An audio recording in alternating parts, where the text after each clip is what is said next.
Welcome to Kavya's Media. Pawan Kalyan గారి మీద జనసేన మీద అదే పనిగా ఒక వర్గం, ముఖ్యంగా కొంతమంది వ్యక్తులు పిచ్చి పిచ్చిగా అబద్ధాలు మాట్లాడడమే పరమావధిగా, అదే ఉద్యోగంగా భావించి పని చేసుకుంటూ జీవనోపాధి పొందుతున్నటువంటి పరిస్థితి చాలా మంది దగ్గర ఉంది. అలాంటి ఒక వ్యక్తే పాపం రెహమత్ పాషా అనేటువంటి సదరు జర్నలిస్ట్ అని చెబుతూ ఉంటారు, కానీ బట్ చదువుకున్నటువంటి జ్ఞానం అయితే నాకు అనిపించట్లా. జర్నలిజం మరి ఎలా ఇచ్చారో మరి ఆయనకి ఆ పట్ట నాకైతే తెలియదు. ఎందుకంటే నోరు తెరిస్తే అబద్ధాలే, నోట్లోంచి ఏది మాట్లాడినా అబద్ధాలే. ముఖ్యంగా ఆయనను వెంటనే అరెస్ట్ చేసి లోపల వేయాలనేది నా కోరిక. ఇది సుమోటోగా ఆంధ్రప్రదేశ్ ప్రభుత్వం కావచ్చు, పోలీసు డిపార్ట్మెంట్ వాళ్ళు దీని మీద చాలా సీరియస్ యాక్షన్ తీసుకోవాల్సిందిగా నా మనవి కూడా. ఎందుకంటే ఆయన మతాల మధ్య చిచ్చు పెట్టాలనేటువంటి కుట్రపూరితమైనటువంటి ఆధారాలు, అంటే ఎక్కడా కూడా అబద్ధాలు మాత్రమే మాట్లాడుతున్నారన్నాను కదా, అబద్ధాలు మాత్రమే ప్రచారం చేస్తూ నిజం లేకుండా విద్వేషాలు రెచ్చగొట్టేటువంటి పనిని రెహమత్ పాషా అనేటువంటి వ్యక్తి చేస్తున్నాడు. ఇది నిజమే. ఎందుకు అనేది మీకు ఒకసారి చూపించేటువంటి ప్రయత్నం చేస్తాను. విషయం అనేది చూపించబోతున్నా. ఇది చూసి మీరు కూడా షాక్ అయిపోతారు. ఇది చంద్రబాబు నాయుడు గారి అఫీషియల్ ట్విట్టర్ హ్యాండిల్. ఓకే, ఇక్కడ మనం కొంత కిందికి వస్తే చంద్రబాబు నాయుడు గారు ఇంత సోది మనకి వినిపించేటువంటి అలవాటు లేదులే, కానీ నేను చాలా క్లియర్ గా ఆయన ఒక మ్యాటర్ కూడా రాసేశారు పాపం. ఇక్కడ ఒకటే కదా, అదే పనిగా చెప్తున్నాను కదా, అది జీవితం. అది పవన్ కళ్యాణ్ గారిని తగ్గించటం, ఆయన మీద విషం చిమ్మటం, ఆయన మీద అబద్ధపు ప్రచారాలు చేయటం, అది ఒక వృత్తిగా భావించినటువంటి వ్యక్తి. ఇదిగోండి ఇక్కడ ఏం రాశారు అనేది ఒక్కసారి మీకు చూపిస్తాను. దీన్ని ఇక్కడ చూడొచ్చు. ఈ దేశంలో ముస్లింలు అంతర్భాగంగా అని చెప్పిన పవన్ కళ్యాణ్, రైట్, ఇదిగోండి చాలా క్లియర్ గా చూసుకోవచ్చు. ఆయన రాసినటువంటిది 22 గంటల ముందు.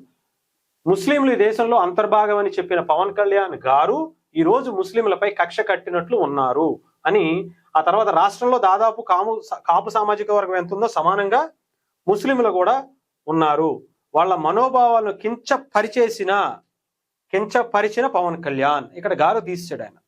సో పవన్ కళ్యాణ్ ఏకవచనంతో మాట్లాడారు. ఓకే, దాని గురించి కూడా వదిలేద్దాం. ఆయనకి ఆ గౌరవం లేదనుకుందాం, ఎవరికి ఈయనకి ఇచ్చేటువంటి గౌరవం లేదనుకుందాం. ఇకపోతే 30 రోజుల నిష్టగా ఉపవాసాలు ఉండి జరుపుకునేటువంటి పండుగ రంజాన్. అలాంటి రంజాన్ పండుగ వేళ కనీసం ముస్లింలకు శుభాకాంక్షలు కూడా చెప్పని వ్యక్తి పవన్ కళ్యాణ్ గారు. మళ్ళీ ఇక్కడ గౌరవం వచ్చింది. ఓకేనా? ఇక్కడ మిగతా వాళ్ళు చంద్రబాబు నాయుడు గారు, మోదీ గారు, ఇలాంటి వాళ్ళు అందరూ కూడా ఇచ్చారు, పవన్ కళ్యాణ్ గారు ఇవ్వలేదనేటువంటి ప్రయత్నం. అలాగే జనసేనలో ఉన్న ముస్లిం సోదరులను అడుగుతున్నా, ఇది ముస్లిం సమాజాన్ని అవమానించడం కాదా అని ఆయన ఫోటో వేసుకుని మరి ఇక్కడ ఒక వార్తని ప్రచారం ఆయన వీడియోలో చేశాడు. అలాగే ఇక్కడ ప్రకటన కూడా చేసుకుంటూ వచ్చాడు. సదరు వ్యక్తి పాషా గారు, మీ మీద కేసు పెట్టాలి 100%. మీరు ఈ సమాజానికి పట్టినటువంటి చీడ పురుగుగా నేనైతే నేను గుర్తించాను. రేపొద్దున పోలీసులు కూడా దీని మీద గుర్తించాలి అనేటువంటి డిమాండ్ కూడా చేస్తాను. పోలీసులు, ఆంధ్రప్రదేశ్ పోలీసులు ఇతని మీద సుమోటోగా కేసు పెట్టాలని నా మనవి. ఎందుకంటే అబద్ధం, 100% అబద్ధమే. పవన్ కళ్యాణ్ గారు ఎక్కడ ట్వీట్ చేయలేదు అనేటువంటి మాట ఒకసారి మీకు వినిపించడం కూడా కాదు, చూపిస్తా.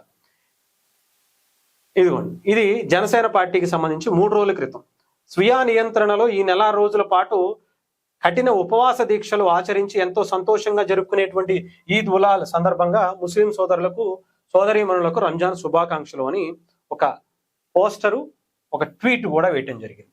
అంతేకాకుండా ఆయన డిప్యూటీ సీఎంగా ఉన్నారు. డిప్యూటీ సీఎంగా ఉన్న తర్వాత డిప్యూటీ సీఎం అఫీషియల్ పేజ్ నుంచి రంజాన్ శుభాకాంక్షలు అని, ఇది కూడా 3 రోజుల క్రితం, ఇది కూడా ఇస్లాం ధర్మాన్ని అనుసరించేటువంటి వారు రంజాన్ మాసంలో ఉపవాస దీక్షలు ఆచరించారు, శనివారం ఊల్ ఫితార్ వేడుకను జరుపుకుంటున్నారు, ఆ ధర్మాన్ని పాటిస్తున్న వారందరికీ రంజాన్ శుభాకాంక్షలు అని పవన్ కళ్యాణ్ గారు ఇలా రాసినటువంటి పరిస్థితి కనిపించింది. మరి సదరు మిస్టర్ పాషా గారు, ఏం సార్ కళ్ళు కాకులు ఎత్తుగా వెళ్ళాయా, లేదంటే వాళ్ళు ఇచ్చేటువంటి డబ్బులతో కళ్ళు మూసేసుకుపోయారా?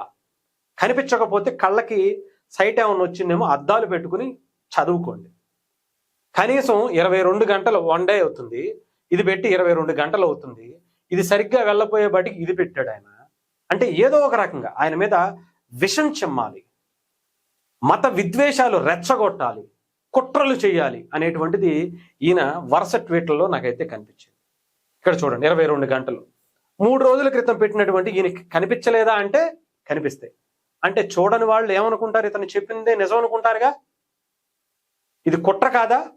పవన్ కళ్యాణ్ గారికి అక్కడ జనసేన పార్టీకి సంబంధించినటువంటి శ్రేణులకి ముస్లిం సమాజానికి సంబంధించినటువంటి కొంత వర్గాన్ని రెచ్చగొట్టి పంపించడం కాదా ఇతను చేసేది?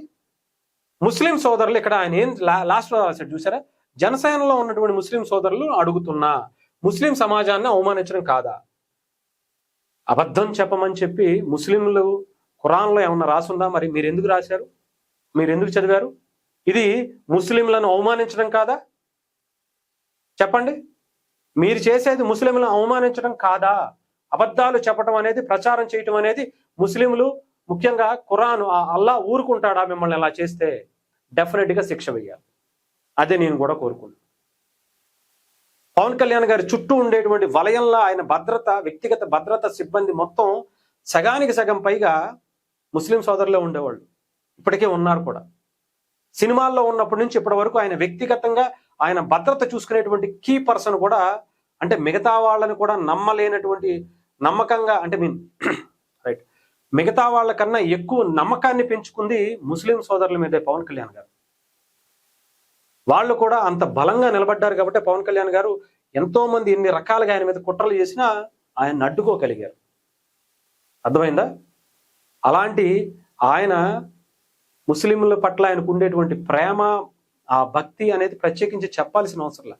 ఆ గౌరవం అనేది ఆయన అక్కడ ఉండేటువంటి ముస్లింలను అడిగితే చెప్తారు. ఆయన చుట్టూ ఉండేటువంటి ఎంతో మంది ముస్లిం సోదరులను అడిగితే చెప్తారు. వ్యక్తిగత సిబ్బంది కావచ్చు, ఆయనతో పాటు ఉండేటువంటి స్నేహితులు, సన్నిహితులు కావచ్చు. మీకేం తెలుసు అయ్యా? కుట్రలు చేసి ఎవరో ఒకళ్ళు భజన చేసుకుంటూ వాళ్ళకి ఊడిగం చేసేటువంటి నీకు పవన్ కళ్యాణ్ గారికి ముస్లిం సోదరులకు ఉండేటువంటి ఆ అవినాభావ సంబంధం గురించి నీకేం ఎరుక? నీకేం తెలుసు? తెలియపోతే కూర్చోవాలి మూసుకుని, అన్నీ మూసుకుని కూర్చోవాలి. నువ్వు ఇష్టానుసారం మాట్లాడకూడదు. నీకు కావాలంటే రా, నేను చెప్పిస్తా. ఒక 100 మంది ముస్లింలని జనసేన పార్టీకి సంబంధించి కీ రోల్స్ లో పొజిషన్స్ కొంతమందికి పదవులు ఇచ్చి మరి కూర్చోబెట్టి, అధికారికంగా పదవులు ఇచ్చి మరి నియోజకవర్గ ఇన్ఛార్జీలుగా వచ్చిన తర్వాత ఎన్నో కార్పొరేషన్ చైర్మన్లుగా ఇచ్చినటువంటి పదవులు వాళ్ళు వచ్చి బయటికి చెప్తారు. నీకు చెప్పుతో కొట్టినటువంటి సమాధానం కూడా చెప్పమంటే చెప్పిస్తారు. అర్థమైందా? అర్థం చేసుకో. అనవసరంగా అబద్ధాలతో బ్రతకటం అనేది నీ జీవనోపాధి కావచ్చు, బ్రతుకు, కానీ ఇలా అబద్ధాలతో కాదు, అది గుర్తుపెట్టు.